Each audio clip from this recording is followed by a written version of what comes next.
Bien, antes de iniciar en sí el tema, pues mencionarles que vamos a tener clase este día y el día de mañana también. Entonces mañana siempre a las 9:30 tendríamos una sesión síncrona para continuar con este tema del motor trifásico, que como les había mencionado es una de las máquinas más importantes en la industria y por lo tanto es bastante la información que vamos a tratar de compartir. Esta semana digo tocaba porque creo que son dos grupos, si no mal recuerdo, los que tienen laboratorio esta semana, el día miércoles. Por el asueto nacional, pues básicamente no lo vamos a tener esta semana los laboratorios y yo les estaría diciendo cuándo vamos a recuperar esa práctica de laboratorio que precisamente tiene que ver con los motores trifásicos. Bien, dicho esto entonces, procedo a compartirles la presentación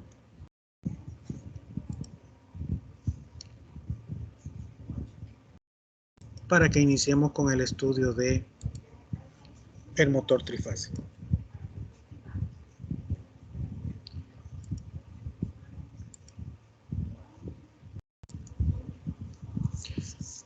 Bien, siempre la información, como les he comentado desde el principio, pues ahí tienen ustedes la fuente bibliográfica de donde pueden ampliar aún más esta información. Yo he tratado de extraer lo más importante con base a los criterios que más se utilizan en nuestro país.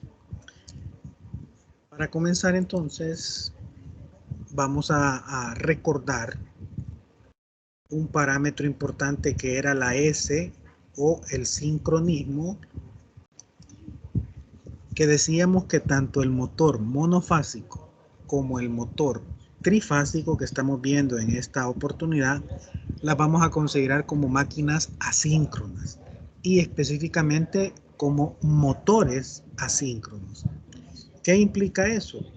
Lo que implica es que ellos en las condiciones típicas de trabajo no van a estar girando a la velocidad de sincronismo. Recordemos que como lo vimos la semana pasada, la velocidad de sincronismo no es nada más que una velocidad que se establece desde el momento de la fabricación de la máquina. Y eso dependía del número de polos. Entonces es importante tener en cuenta eso. Seguimos trabajando con máquinas asíncronas, es decir, que va a tener un deslizamiento. La diferencia, como bien decía al inicio, entre este motor y el anterior es que básicamente el estator, es decir, la parte fija del motor, va a ser trifásica. ¿Qué implica eso? Que vamos a tener nosotros una tensión típicamente más alta que la que ocupa un motor monofásico. Existen algunas máquinas que son bifásicas, pero en nuestro país la mayoría, más del 90% de motores, que es lo que nos interesa a nosotros, o son monofásicos o son trifásicos. Y dentro de ese 90%, por ejemplo, casi el 95% son motores trifásicos en la industria. Los motores monofásicos que vimos la semana pasada básicamente se ocupan en la parte residencial y comercial. Entonces, vamos a hablar de un concepto que me sigue diferenciando a este motor con respecto al motor monofásico, que siempre le vamos a conocer como jaula de ardilla, y también vamos a encontrar versiones en donde tenemos un rotor que tiene bobinas. En este caso de los motores trifásicos vamos a encontrarnos dos situaciones: aquellos motores que el rotor solo es la parte mecánica o la parte metálica, y aquellos motores que van a tener bobinas colocadas en la parte del rotor, es decir, en la parte que gira o en la parte móvil. Importante para todo lo que sigue a continuación es que cuando hablemos de su índice 1, por ejemplo, cuando calculemos reactancias, resistencias, nos vamos a estar refiriendo a las magnitudes del estator. Recuérdense que el estator sería prácticamente esta parte, la que está fija. Eso lo vamos a ver en la próxima práctica de laboratorio. Vamos a tener un motor desmontado trifásico para que ustedes vean cómo son estas partes. Y la parte del rotor, pues lo vamos a manejar teóricamente como los subíndices 2. Entonces, todo lo que tenga subíndice 1 se refiere al estator, y todo lo que se refiere o tenga número 2 se refiere al rotor.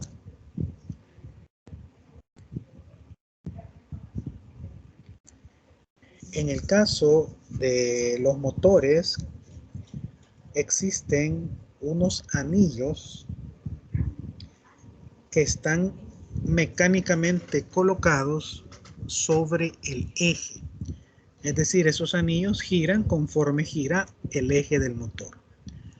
Esos anillos permiten que haya una conexión entre la parte del anillo como tal y la parte del rotor.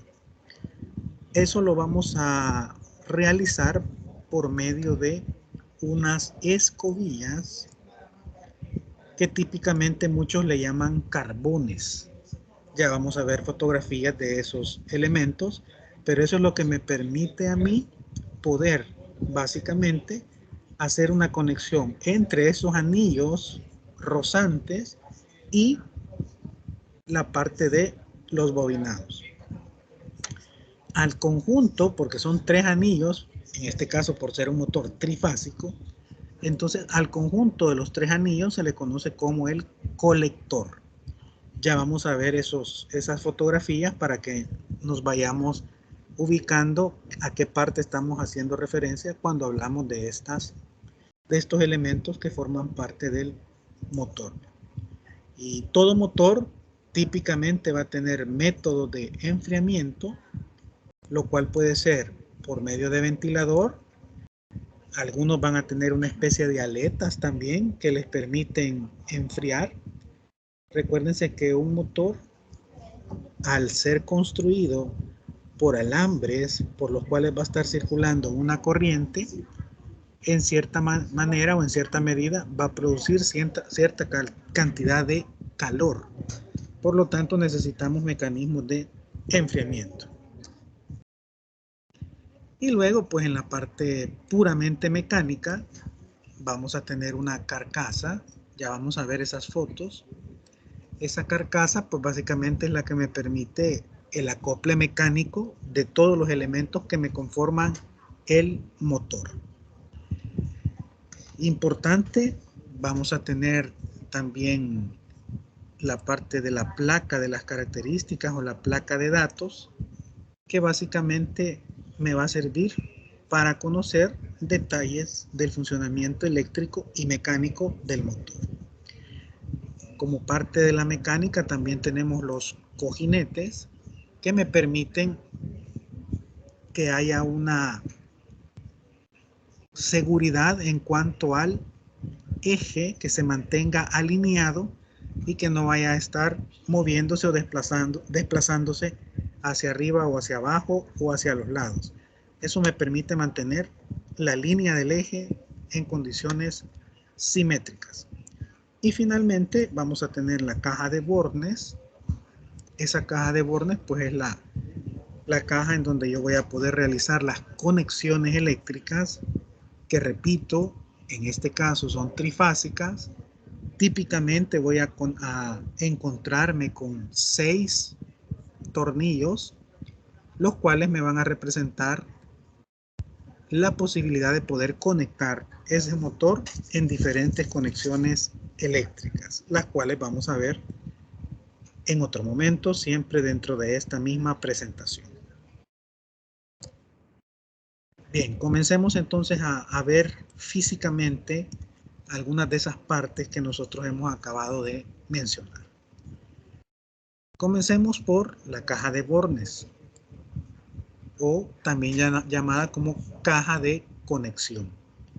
La caja de conexión me permite a mí, como su nombre lo dice, conectar la alimentación eléctrica al motor. Estos son unos tapones que usted los desenrosca, los quita y le queda el agujero para poder entrar con la tubería o incluso poder entrar con un tipo de cable que se le conoce como Vulcan o TSJ para alimentar el motor. Entonces, quitamos estos dos tapones y nos quedan los orificios para colocar, repito, alimentador eléctrico o tubería. Típicamente solo voy a destapar uno de los dos. Ahí depende de qué tipo de conexión vaya a hacer yo, porque en la mayoría de motores tienen estos diámetros del agujero, de media pulgada y de 3/4.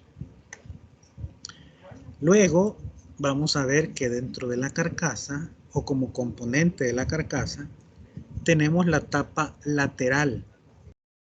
Esta tapa lateral, usted cuando afloja estos pernos y los quita, estos 3 pernos en el caso de este motor, esta tapa perfectamente la puede jalar y le queda acceso a los bobinados del motor. Es decir, acá no sé si alcanzan a ver, en esta parte se ve que está la unión. Repito, cuando usted quita esos pernos, pues básicamente lo que logra es tener acceso al interior del motor. Tenemos tanto una tapa en este lado del motor como esta otra tapa, que sería una tapa en el lado contrario del motor, que básicamente me protege al ventilador que está girando en la parte trasera, que como habíamos mencionado me permite a mí enfriar el motor para que trabaje en condiciones óptimas. Cuando hablo del eje en las diapositivas anteriores, estamos hablando pues, prácticamente de esta parte mecánica que atraviesa todo el motor. Este eje recorre todo el motor y tiene que mantenerse alineado. ¿Por qué?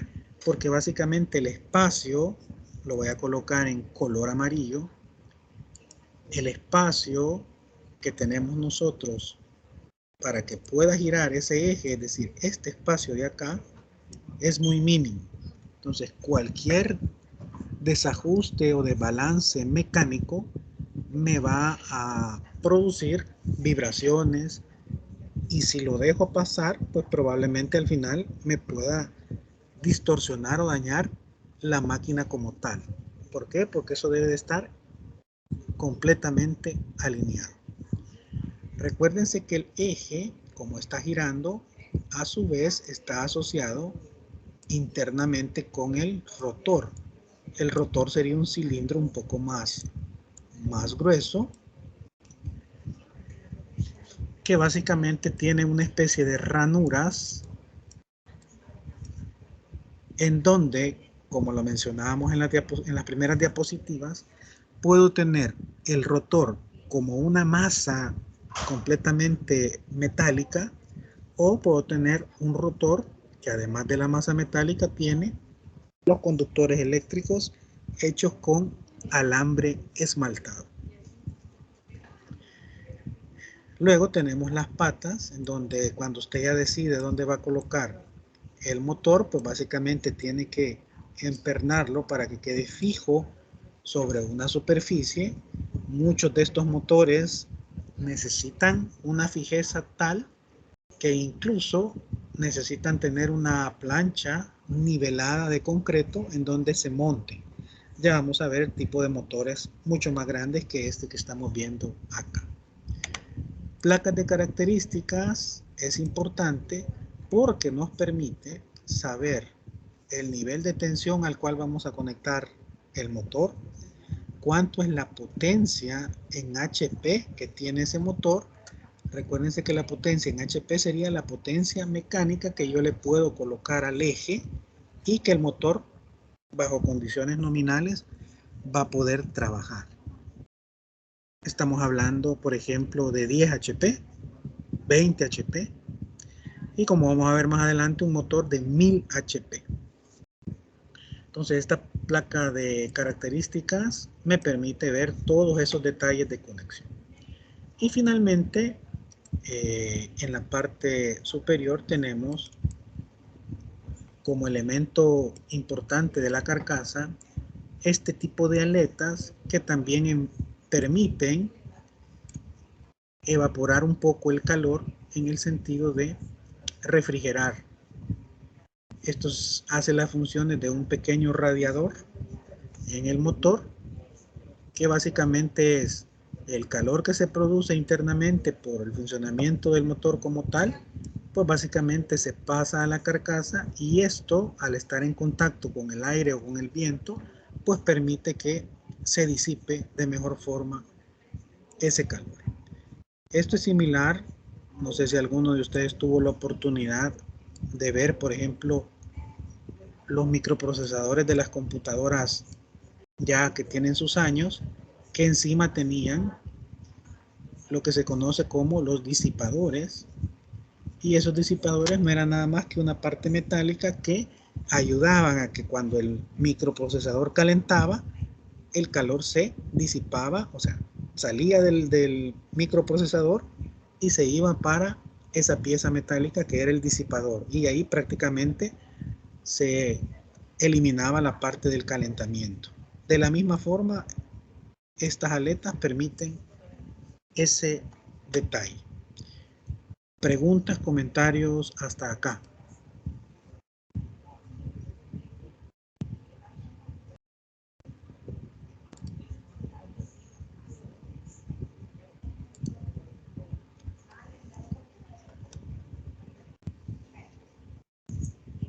Ok, sigamos entonces.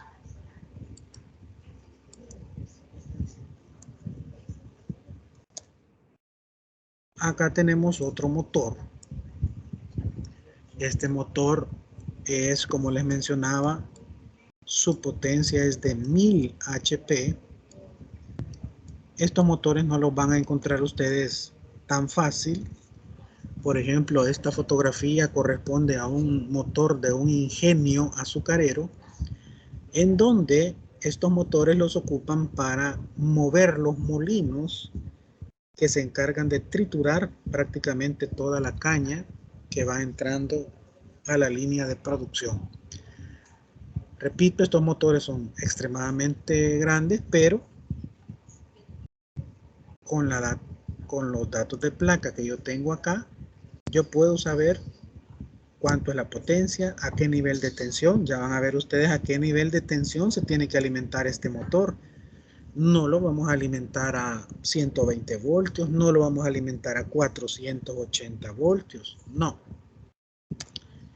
Acá tenemos la placa de ese motor, haciéndole un acercamiento, y veamos primero la potencia. La potencia me dice que es de 1000 HP. Ya estamos diciendo una gran potencia, 1000 HP. Y vean ustedes la tensión a la cual se debe de alimentar. 4160 voltios o 4.16 kilovolts. Y este 3 acompañado de pH me está indicando que definitivamente es un motor trifásico. Acá por el reflejo no se alcanzan a ver, pero aquí tiene el esquema de conexión para que ustedes conecten este motor, que repito, que como ya son para especificaciones establecidas, por ejemplo, ya este motor iba para los molinos, pues usted va a ver que lo único que tiene que hacer es conectar fase 1, fase 2 y fase 3. Un sistema trifásico. Veamos otro motor ya más pequeño para que apreciemos los 6 tornillos que les mencionaba en su momento. Cuando destapamos caja de bornes que veíamos en esta fotografía, es decir, cuando le quitamos esta tapadera, lo que nosotros nos vamos a encontrar, pues básicamente en un motor trifásico, es esta conexión. la cual me permite hacer puentes. Si se fijan, aquí tengo un terminal de una bobina, otro terminal de otra bobina, otro terminal de otra bobina. Aquí viene un terminal de otra bobina, terminal de otra bobina y terminal de otra bobina. Tengo 6 terminales. ¿Eso a qué es equivalente? A que yo, como tengo un sistema trifásico, pues básicamente voy a tener un arreglo de bobinas para la fase 1, un arreglo de bobinas para la fase 2 y un arreglo de bobinas para la fase 3. Lo que implica que cada uno de estos terminales, inicio y final de cada uno de esos arreglos de bobinas que representan cada fase, son los que yo tengo acá. Ya vamos a ver cómo se conectan o cuáles son las posibilidades de conexión que tengo con respecto a estos motores. Acá repito, perfectamente yo podría quitarle esta tuerca y hacer esta conexión. Pasar esta lámina de aquí para acá, pasar esta otra lámina de aquí para acá, por ejemplo, y ver cómo conectar este perno con este otro que está acá. Podría ser por medio de un conductor, etcétera. Entonces, estas láminas, estas que estoy marcando con la letra X, básicamente son puentes, así como los que utilizaron en la práctica los que hicieron en el laboratorio la conexión del motor monofásico. Esos son puentes básicamente, en este caso para un motor trifásico. Importante cuando el motor va siendo cada vez de mayor potencia y por ende más grande y como consecuencia más peso, entonces siempre se van a encontrar ustedes que tienen una especie de argolla o de gancho que les va a permitir transportarlo. Claro, para esto va a tener que ocupar un tecle, por ejemplo. Vean ustedes acá también tiene esos ganchos que permite transportarlo. No tan fácil, pero si se tienen las herramientas, no se le alcanza a ver la parte de los ganchos.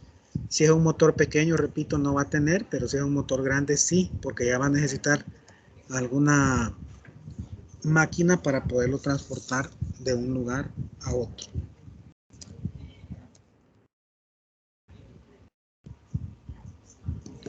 Ok. Acá habíamos dibujado un poco el cilindro que les mencionaba yo, que era el rotor. Este cilindro es esta foto que tenemos nosotros acá, en donde podemos apreciar que esto sería básicamente el eje como tal, que decíamos que representaba o era parte del rotor. Ese es el eje como tal. Luego tenemos toda la parte de soporte mecánico, en donde además del eje tenemos el famoso cojinete, que sería esta parte que está acá. Luego tenemos el rotor de jaula de ardilla, que este rotor en particular no tiene bobinados en el rotor.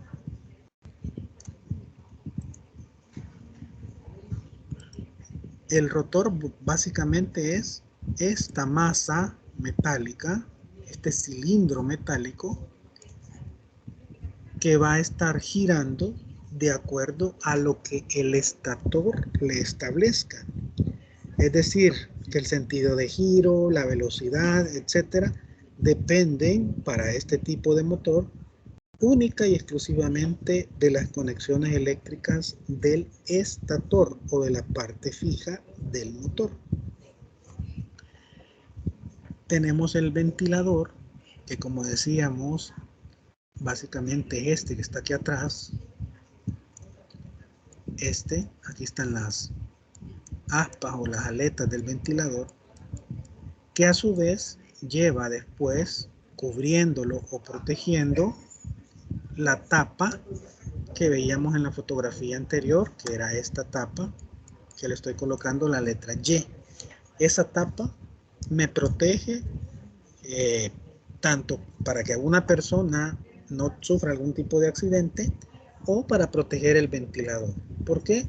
Porque típicamente esos ventiladores, en la mayoría de casos de motores típicos, son de un material como plástico, acrílico.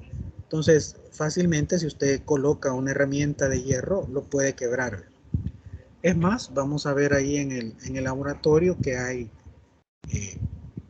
con el pasar del tiempo, daños en el sentido de que se vuelve como tostado el ventilador, y cuando usted quiere medio moverlo, pues puede quebrar alguna de estas aletas o paletas.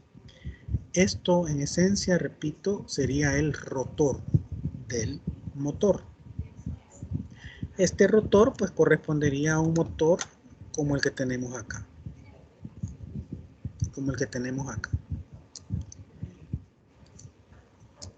Sin embargo, acá tengo la fotografía del rotor correspondiente al motor de 1000 HP que habíamos visto en las fotografías anteriores. Repito, estas son fotografías propias obtenidas de un ingenio azucarero para que ustedes vean las dimensiones de este tipo de máquinas.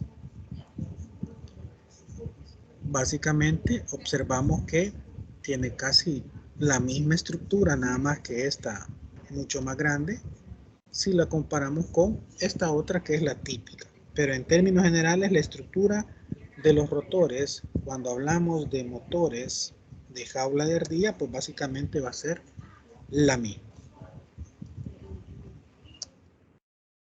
Acá tenemos otro tipo de rotor en donde podemos resaltar también algún tipo de aleta adicional.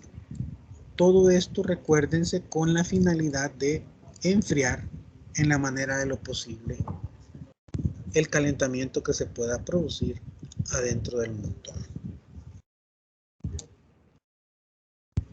A diferencia de estos rotores que hemos estado viendo acá, existe el rotor que sí tiene bobinados, y esos bobinados pues básicamente acá en esta parte es donde se alcanzan a ver los conductores. Por ejemplo, vamos a colocarlo con un color más resaltante. Este sería un conductor, un alambre esmaltado. Este sería otro, este sería otro, este sería otro, este sería otro. Es decir, aquí nosotros tenemos básicamente bobinas que van desde este extremo hasta el otro extremo del rotor. Y por ende, vean ustedes la diferencia. Estos rotores que no tienen bobinas solo tienen el eje como tal. Pero si el rotor tiene bobinas, ¿cómo voy a saber que tiene bobinas? Porque tiene el conjunto de los anillos que mencionábamos en las diapositivas primeras de la sesión de hoy. Estos son los anillos que me permiten tener comunicación entre estas bobinas y las conexiones externas. ¿Por medio de quiénes o por medio de qué?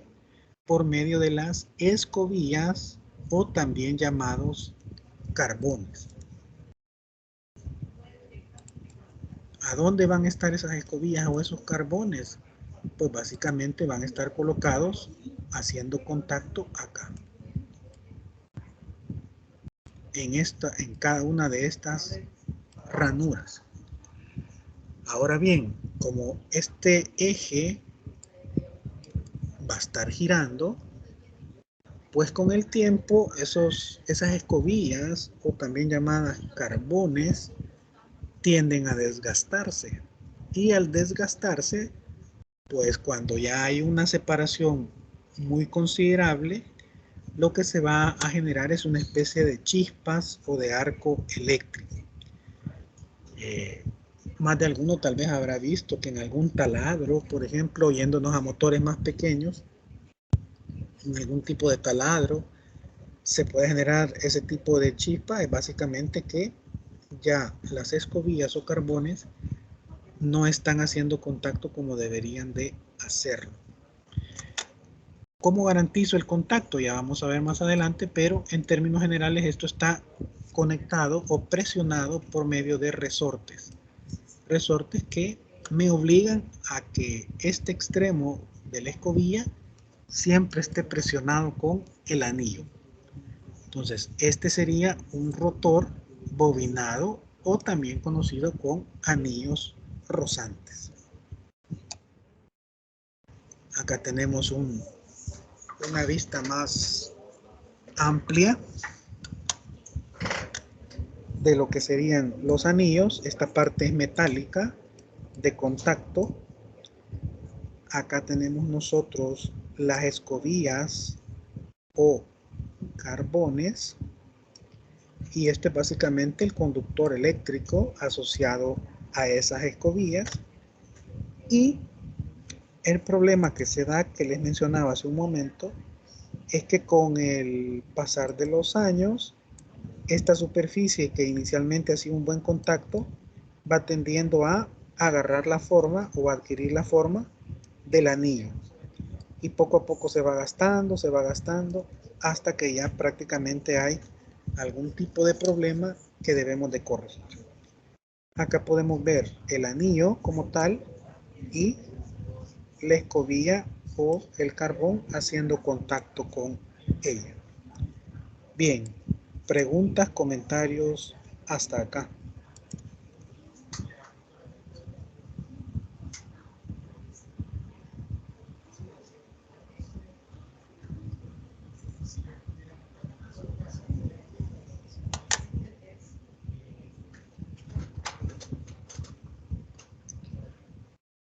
Ok, sigamos entonces.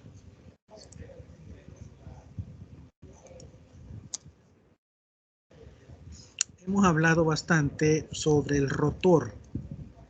Sin embargo, recuérdense que también está la parte fija o la parte estática, que se le conoce como el estator. Acá podemos ver nosotros entonces ese tipo de parte que conforma el motor eléctrico. Ese motor eléctrico, hemos visto que tenemos estas aletas que forman parte de la carcasa, entendiendo que la carcasa es como una protección. Sin embargo, todo lo que ustedes ven acá adentro de la carcasa,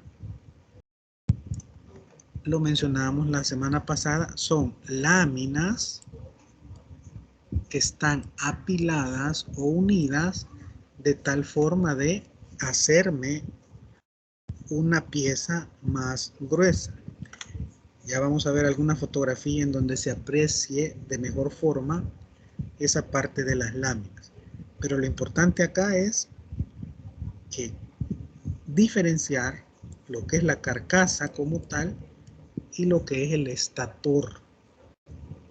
El estator va a ser la parte del motor que me va a permitir a mí hacer las conexiones eléctricas por medio de las bobinas, que serían estas que están acá, hechas con alambre esmaltado, colocadas de tal forma de generarme el número de polos que necesito para esa máquina como tal.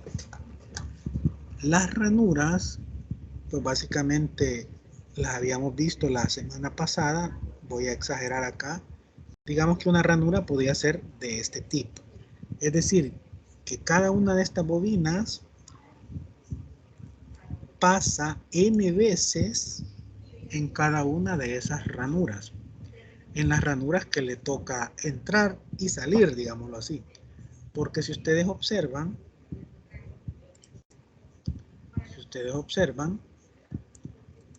acá podemos apreciar, digamos que esto se ve como que fuera una sola bobina, pero esta otra se ve como que fuera otra bobina.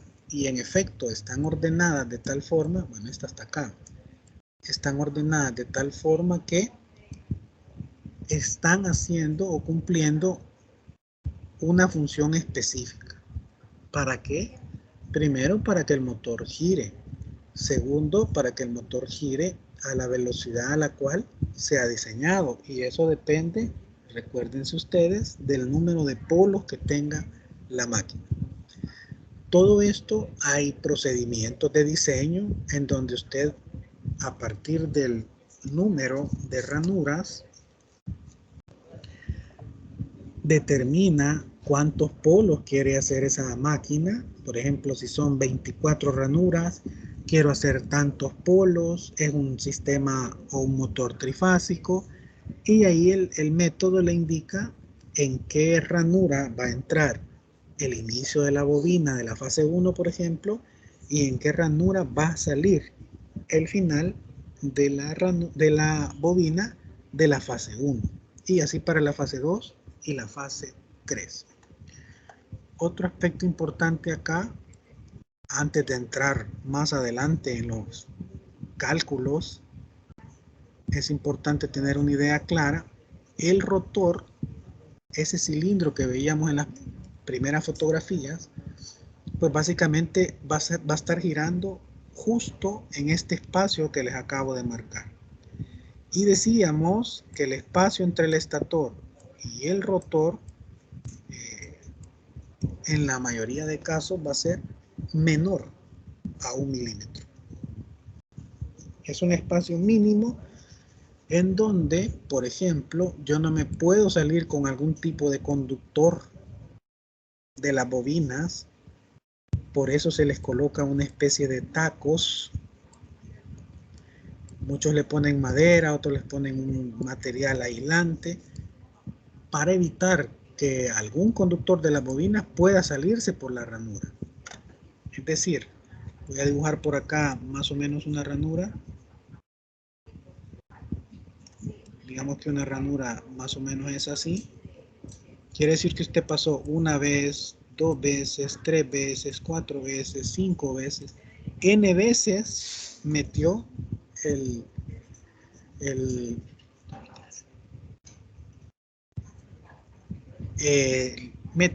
conductor. Si usted no le pone ese taco que le menciono yo, pues básicamente lo que vamos a tener es un problema de que se nos pueda salir alguno de esos conductores. Por lo tanto, es importante, vamos a cambiarle el color para que se aprecie, es importante que usted le ponga una especie de taco o tapón, que es lo que se alcanza a apreciar un poco en esta fotografía. Esto sería entonces la parte general del estator. Acá podemos ver las conexiones, los conductores eléctricos que le llegan al motor, a la caja de bornes o a la caja de conexión. Este es un motor relativamente pequeño. Acá tenemos ya motores más grandes para que ustedes vean el estator, y repitiendo la distancia que puede tener entre el estator y el rotor. Estas también son fotografías propias de algunos motores de los ingenios, en donde ustedes pueden apreciar cómo es que es la distribución de los conductores en cada uno de los estatores. Es importante que observen, más de alguno lo habrá hecho ya, que acá podemos ver o determinar más o menos el grosor del conductor. Y acá también podemos ver el grosor del conductor. Quiere decir que este estator que le he puesto la X va a manejar una corriente muy elevada, en donde el grosor del conductor pues me va a determinar eso, que el conductor es mucho más grueso que en este otro estator por la cantidad de corriente que vamos a manejar. Preguntas, comentarios hasta acá.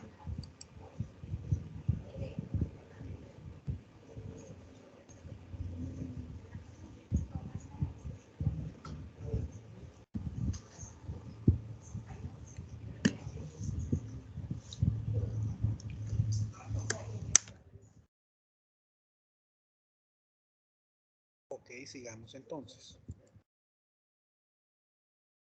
Bien, habiendo dado el panorama general de cómo es típicamente un motor trifásico, pues ahora vamos a adentrarnos un poco en la parte teórica para comprender y saber cómo establecer el tipo de conexión que queremos hacer. Acá podemos observar tres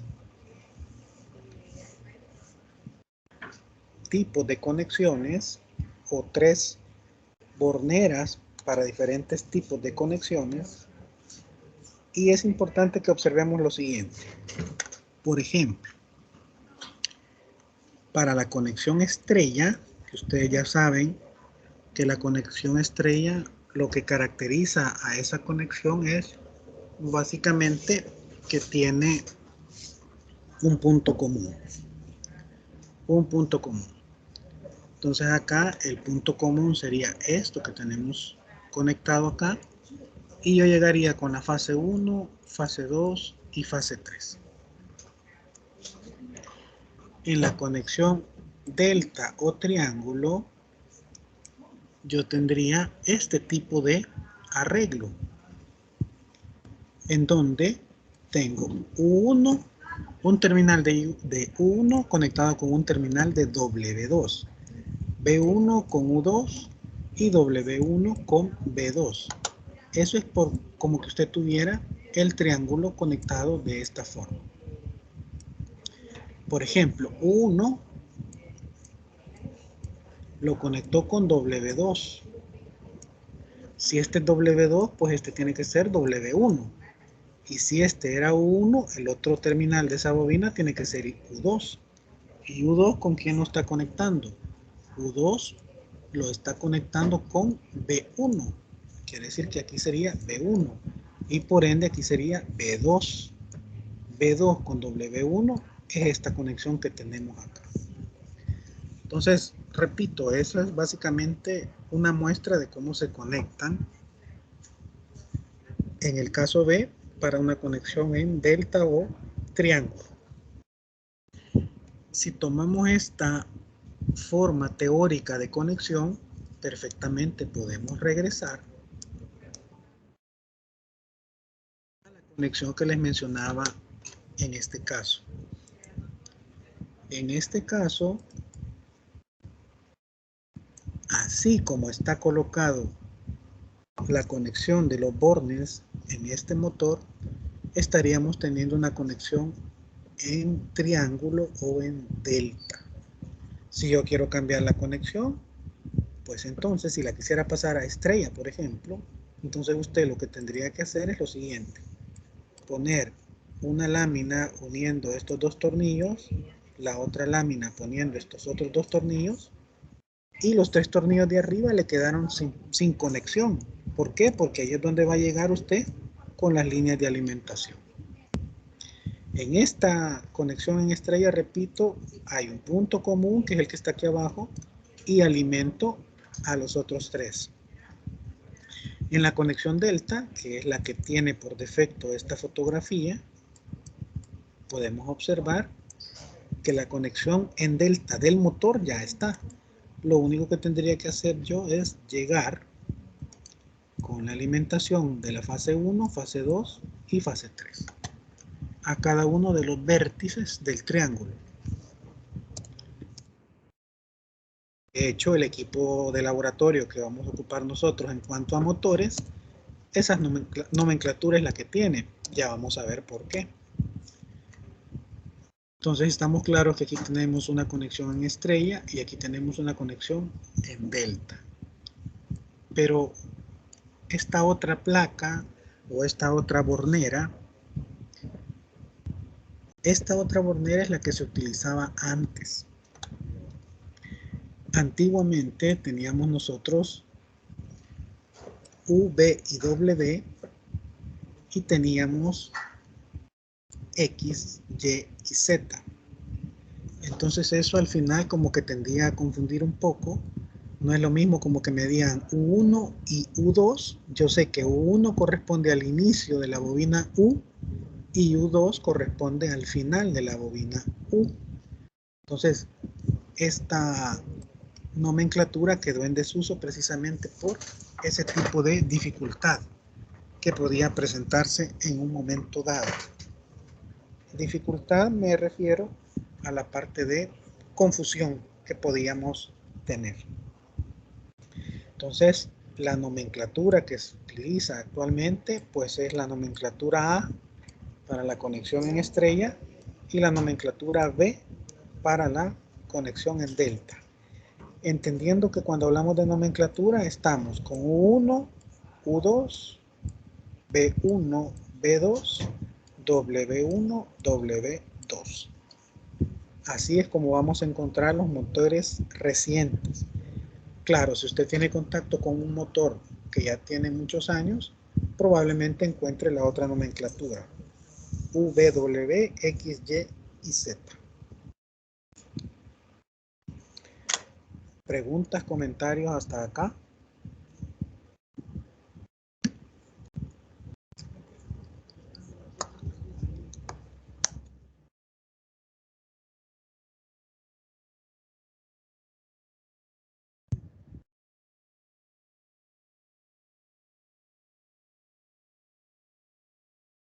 Ok, gracias David. Sigamos entonces. Al ser motores trifásicos, debemos de recordarnos que existe un factor constante que es la raíz de 3. Por lo tanto, típicamente nosotros para este tipo de motores vamos a tener dos tensiones, así como lo manejábamos para las conexiones trifásicas como tal. Vamos a tener una tensión de fase y vamos a tener una tensión de línea. Algunos también le llaman de línea a línea. Recordémonos que la relación entre esos dos niveles de tensión es donde surge el factor de raíz de 3. Entonces, si yo tengo, por ejemplo, 230 volts como tensión de fase,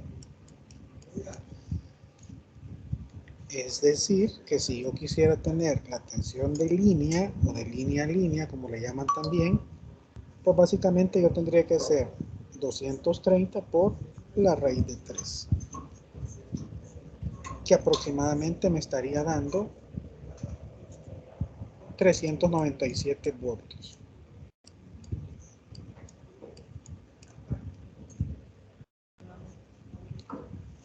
Que en términos generales, pues yo lo puedo aproximar a prácticamente 400 voltios. Entonces acá tendríamos nosotros tensión de línea, siempre va a ser la mayor, y la tensión de fase. Eso es básicamente solo un recordatorio para lo que nosotros ya vimos en asignaturas anteriores, en donde esa relación de raíz de 3 es para pasar de tensiones de fase a tensiones de línea a línea. Veamos entonces un poco sobre el principio de funcionamiento de este motor, que en términos generales es similar al motor monofásico que habíamos visto la semana pasada. La semana pasada solo veíamos que la diferencia era que los motores monofásicos necesitaban típicamente capacitores para arrancar e incluso algunos necesitaban capacitores para mantenerse funcionando. En el caso del motor trifásico no vamos a tener necesidad de capacitores. ¿Por qué? Porque como decíamos, tenemos una tensión eléctrica suficiente para poder manejar cualquier tipo de situación que el motor esté en reposo o que esté detenido. Solo imagínense ese motor de los molinos, de los ingenios, con 4160 voltios alimentándolo. Entonces básicamente es un detalle que debemos de considerar. Motor trifásico no necesita capacitores porque tiene suficiente tensión, suficiente fuerza para impulsar a los electrones. Luego, pues siempre vamos a tener una velocidad de sincronismo. Recuérdense que esta velocidad de sincronismo depende de la frecuencia y de los polos que tenga el motor. Hablando un poco o recordando un poco, en este tipo de motores, pues básicamente no voy a tener un giro igual a la velocidad de sincronismo. Siempre cuando le ponga carga, pues básicamente voy a tener una pequeña disminución en la velocidad. Si le pongo mucha más carga, pues la disminución va a ser más alta. Tenemos que considerar ese detalle entonces. Igual que en el caso del motor monofásico. Por eso se les llaman motores asíncronos. Igual que en el caso del motor monofásico, pues perfectamente yo puedo calcular el deslizamiento como la diferencia entre la velocidad del sincronismo y la velocidad a la cual está girando el motor. Tanto la puedo expresar en RPM como la puedo expresar en radianes por segundos.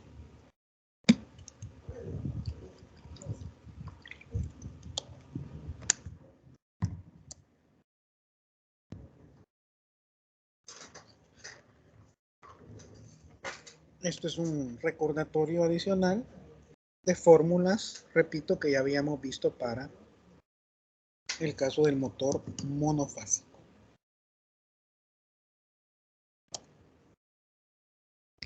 Esto sí les voy a sugerir que le den un vistazo, pero repito, esto es lo que comenzamos a ver la semana pasada en cuanto a cómo relacionar número de polos, frecuencias, velocidad de sincronismo, por ejemplo, velocidad de giro del motor. Es básicamente lo mismo que en el motor monofásico, para que lo repasen ustedes por su cuenta. Lo vimos la semana pasada. Veamos ahora algunos detalles que sí nos vamos a encontrar en los motores trifásicos y que no los encontramos o no se presentan en los motores monofásicos. Por ejemplo, la tensión E1, básicamente esa tensión, pues nos va a permitir a nosotros calcular cuántos voltios estamos, con cuántos voltios estamos trabajando. Y esa fórmula es básicamente un cálculo que debemos de dar de acuerdo a estos parámetros que tenemos expresados en dicha fórmula. Veamos algunos que ya son conocidos para nosotros. Bueno, este 4.44 sería una constante. La F1, recuérdense que cuando dijimos que si encontramos subíndices 1 se referían al estator y si encontramos subíndice 2 se referían al rotor. Entonces en este caso estamos hablando de parámetros referenciados o relacionados con el estator. Frecuencia, número de vueltas y el flujo magnético. Entonces el único detalle o la única variante o variable nueva, pues básicamente es esa que acabo de señalarles. Esta no es nada más que se le conoce como el factor de bobinado. ¿Qué incluimos ahí? Pues básicamente la calidad con la que se hicieron los bobinados. Por ejemplo, si cupieron todas las vueltas que tenían que caber en la ranura, si una bobina me quedó con 3 vueltas menos que la otra. Entonces todos esos son factores que debemos de incluir en este denominado factor del bobinado. ¿Para qué? Para tener claridad si es que llego a tener algún tipo de dificultad o de problema. Esto, repito, es en términos de el estator por el subíndice 1.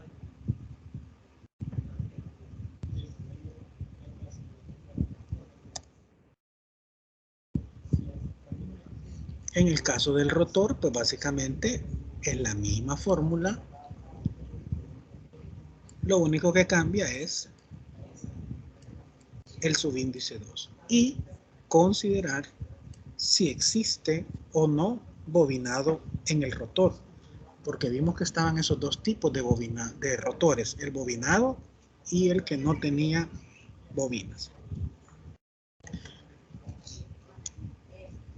Comencemos a ver algunas consideraciones. Por ejemplo, si el rotor está detenido, ¿qué va a pasar? No voy a tener revoluciones por minuto, es decir, el motor no va a estar girando, el rotor no va a estar girando. Por lo tanto, S va a ser igual a 1.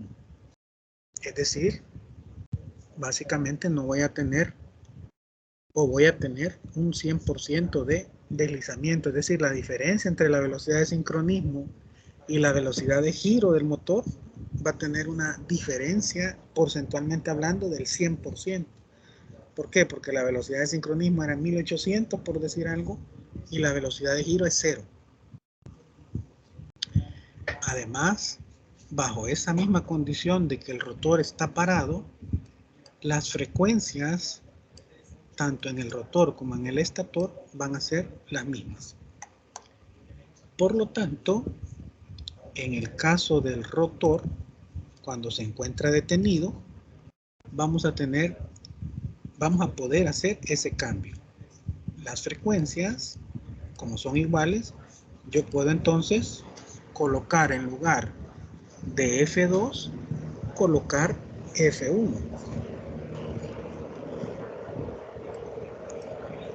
Hay que considerar también que como quiero tratar de trasladar todos los parámetros del rotor al estator, así como hacíamos con el transformador que pasábamos del secundario al primario, entonces empiezan a surgir una serie de relaciones que me llevan a esta expresión, a que la E2S, que es esta que está acá arriba, va a ser exactamente igual a la E2 multiplicado por el deslizamiento. E2 es esta que está acá. ¿Cuál es la diferencia entre una y otra? Pues básicamente este detalle que acabamos de hacer, de cambiar la frecuencia F2 por la frecuencia F1 en E2. Y si hacemos ese cambio, pues básicamente lo que estamos haciendo o lo que me va a poder mantener la igualdad va a ser el deslizamiento como tal. Esta S que está acá.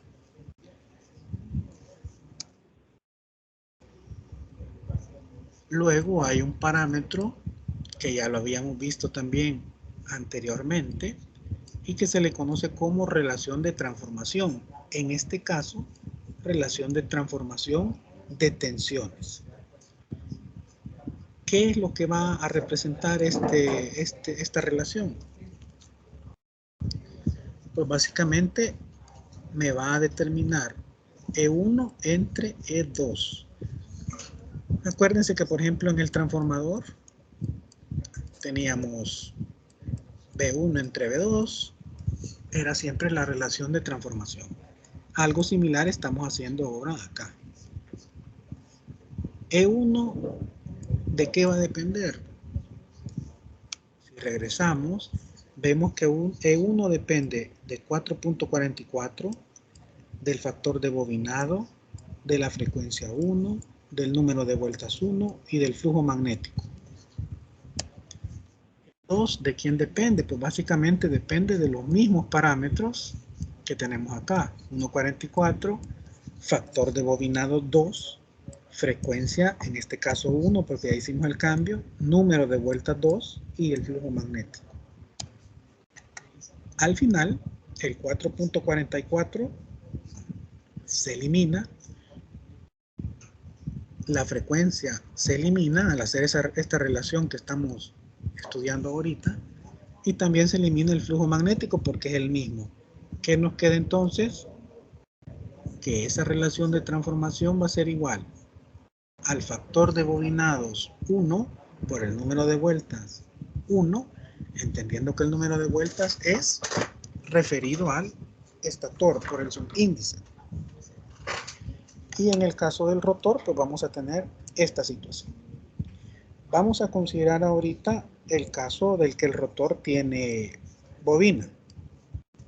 Más adelante vamos a ver que si no tiene, pues la situación se simplifica aún más.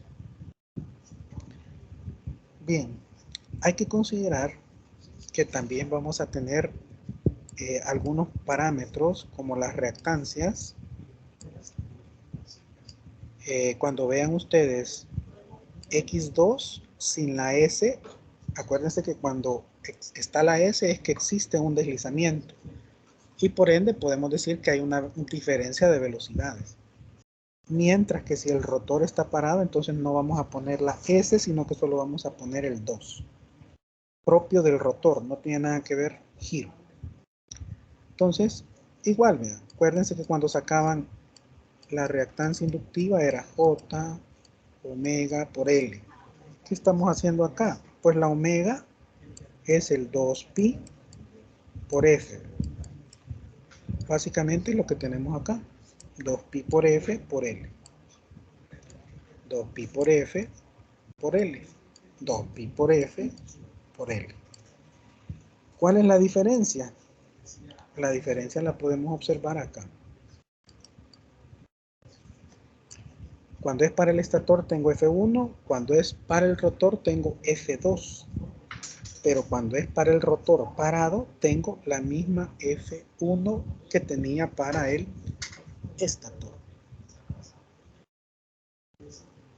De acuerdo con eso, entonces, establecemos que hay una relación también en cuanto a las reactancias.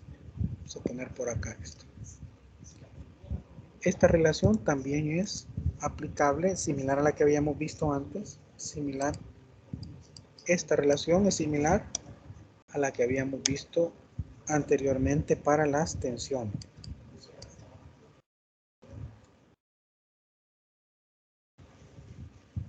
Ahora bien, esto es una reactancia. Las X, recuérdense que son unas reactancias. Pero también nosotros podemos considerar en algún momento resistencias. Porque acuérdense que estamos trabajando con conductores eléctricos que no son ideales. Oponen algún tipo de resistencia. Por lo tanto, ¿qué vamos a hacer nosotros? Que si vamos a asociar alguna resistencia al estator, la vamos a denominar R1, y si vamos a establecer alguna resistencia para el rotor, la vamos a denominar como R2. Vamos a considerar las siguientes convenciones de signos para analizar ya este tipo de motores, ya cuando nos den un enunciado. Tal vez aquellos que puedan adelantar un poco se van a dar cuenta que en esta presentación hay un ejercicio al final muy completo, muy completo en cuanto al análisis del motor trifásico. Entonces veamos qué vamos a considerar con respecto a la convención o a los convenios de signos. Vamos a trabajar de manera arbitraria. Yo voy a asignar, por ejemplo, para la fase 1, yo voy a decir cómo voy a considerar los signos.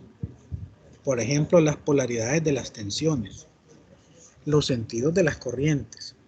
Eso yo lo voy a determinar arbitrariamente. Yo asumo, digámoslo así, cómo voy a analizar ese motor.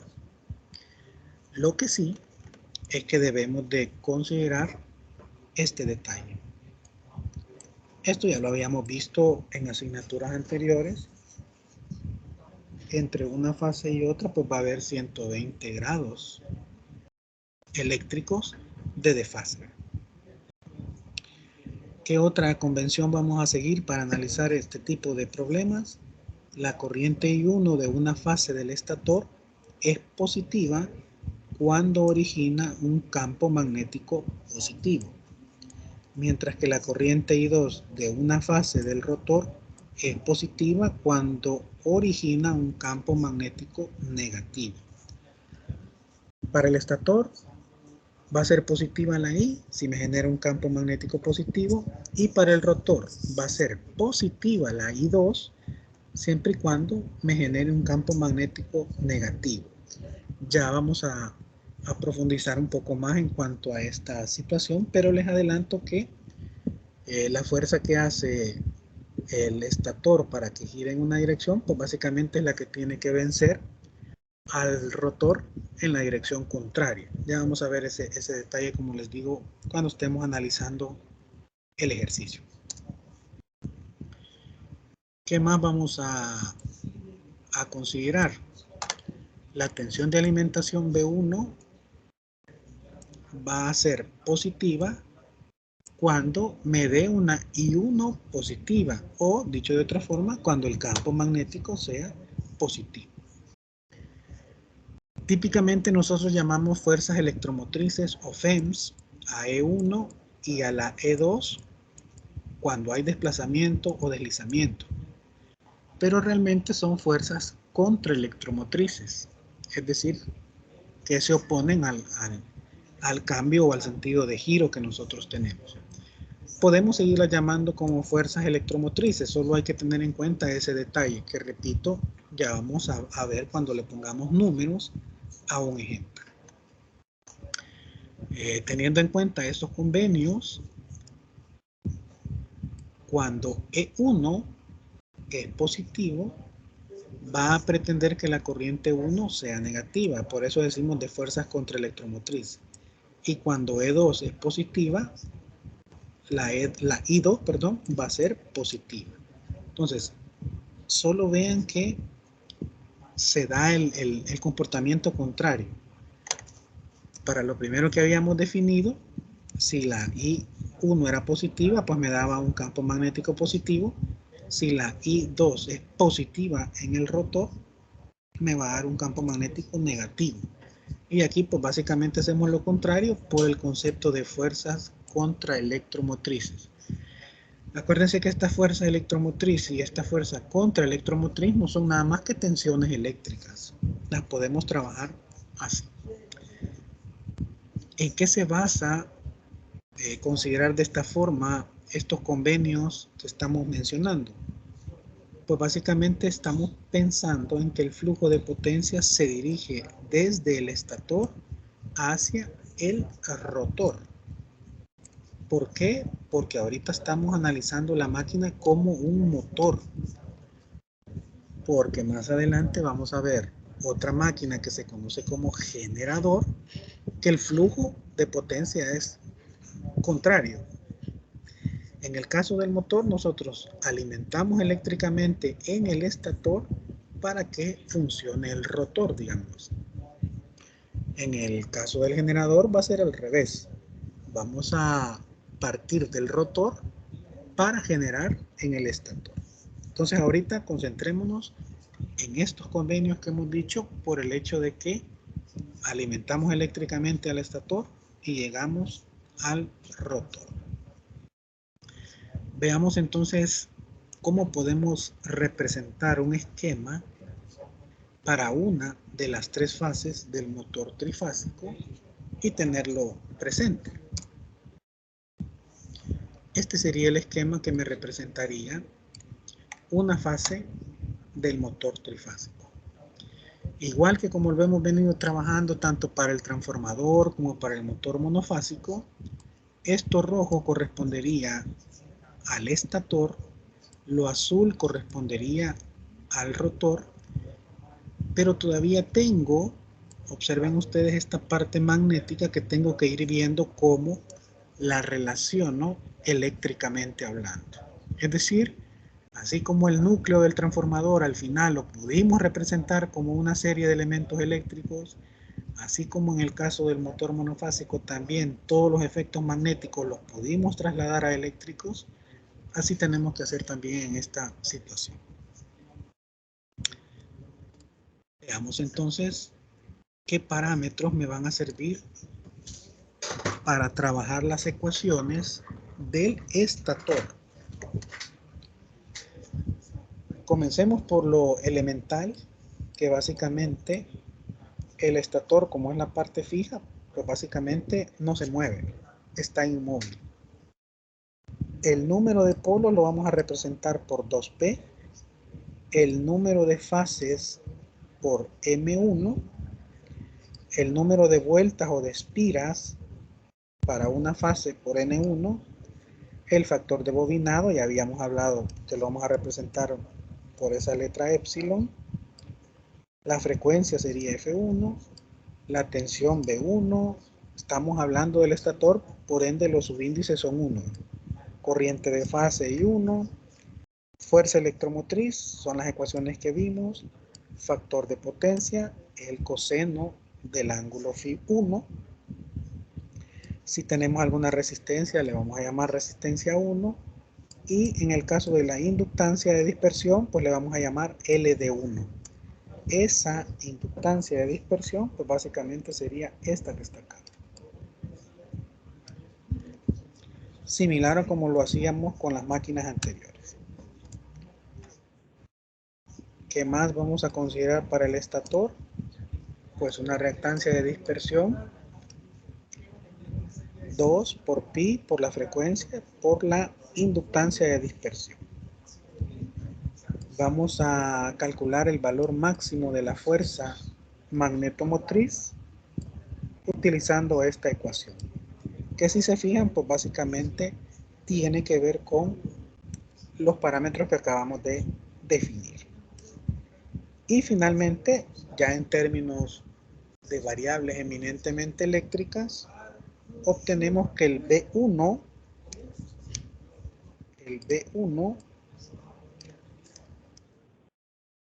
que sería esta tensión con la cual voy a alimentar, básicamente va a ser la suma de las tensiones E1 más esta otra tensión. Suma de la tensión E1, vamos a borrar acá. Permítanme. Decíamos que iba a ser la suma de la tensión E1 más esta otra tensión. Y esa otra tensión, pues básicamente sería la I1 multiplicado por la impedancia 1. Que sería esta parte real más parte imaginaria, sería Z.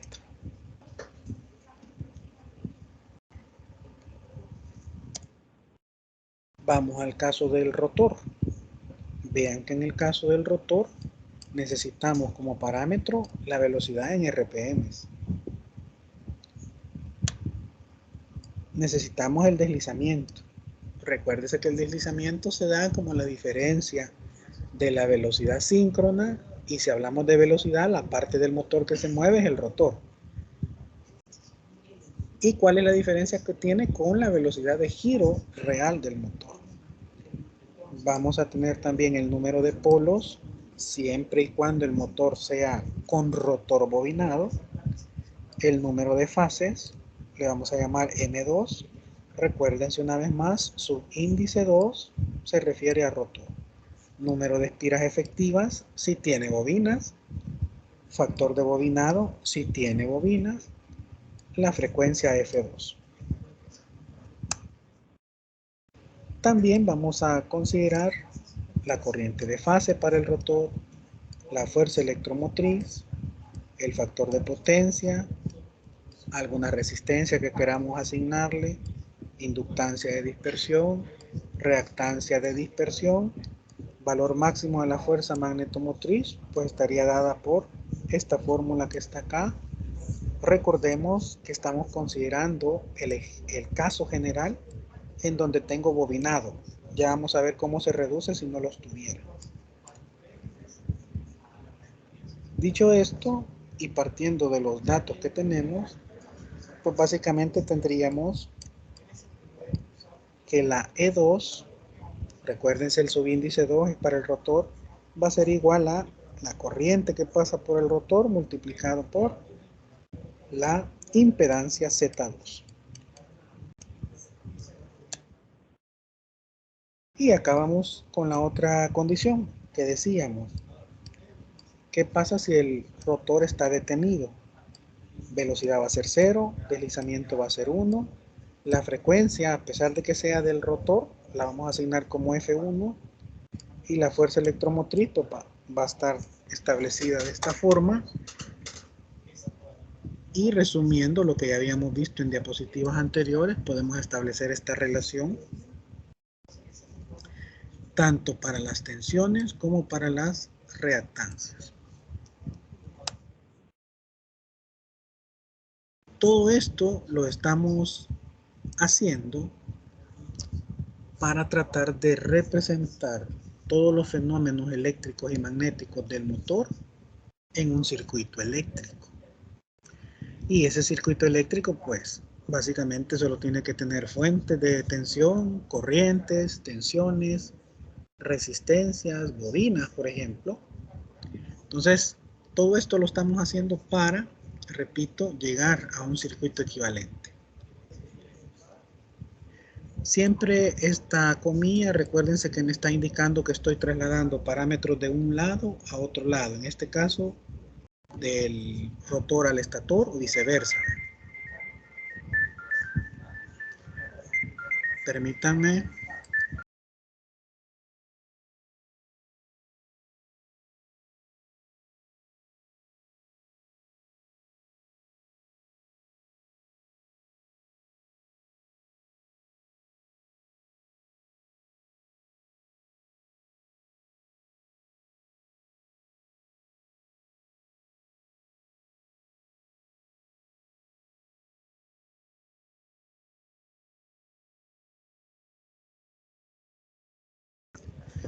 Ok, como decía, cuando estamos hablando de esta comilla, estamos haciendo el traslado de una variable del estator al rotor o viceversa. Sigamos entonces. Acá tenemos en resumen algunas relaciones que podemos establecer tanto de parámetros del rotor o del estator, combinándolos. Repito esto con la finalidad de llegar a un circuito equivalente.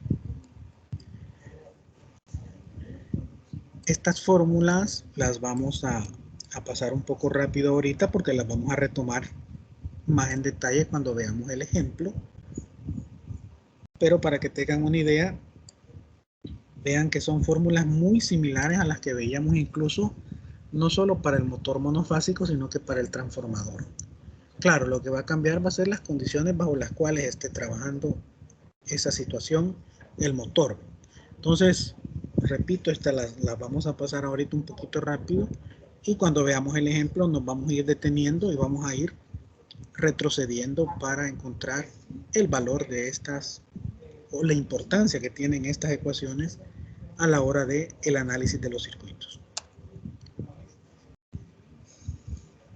¿Qué buscábamos? Como decíamos hace un momento, pues básicamente llegar a un circuito equivalente.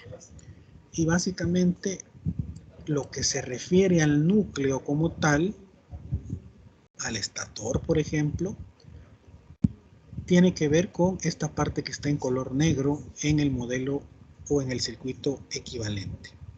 Entonces, con este modelo, con este circuito, nosotros vamos a comenzar a analizar los diferentes tipos de problemas que nos podamos encontrar relacionados con los motores trifásicos bajo diferentes condiciones de operación. Entonces este sería el circuito equivalente general. Aquí habría que después hacer algún tipo de simplificación si el motor está detenido, etc. Un poco más de ecuaciones de tal forma de relacionar siempre parámetros que ya hemos visto en alguna medida. Repito, estas ecuaciones las vamos a retomar en el ejemplo, en el ejercicio que sigue.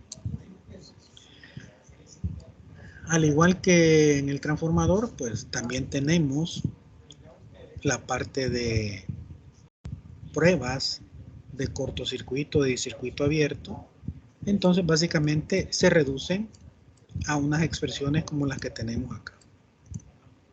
Resistencia de cortocircuito, reactancia de cortocircuito. También tenemos la marcha de vacío, es decir, cuando el motor no tiene carga conectada, se hacen algunas consideraciones que, repito, eso lo vamos a ver en detalle el día de mañana.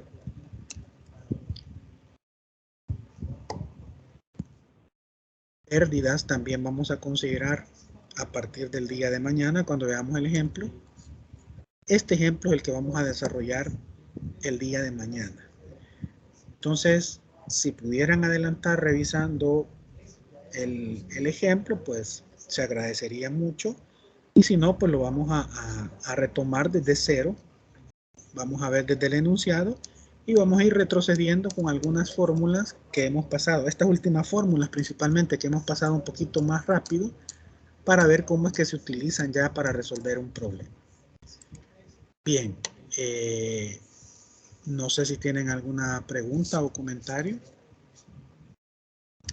Voy a detener la grabación de la sesión en este momento para que no les quede muy grande el video.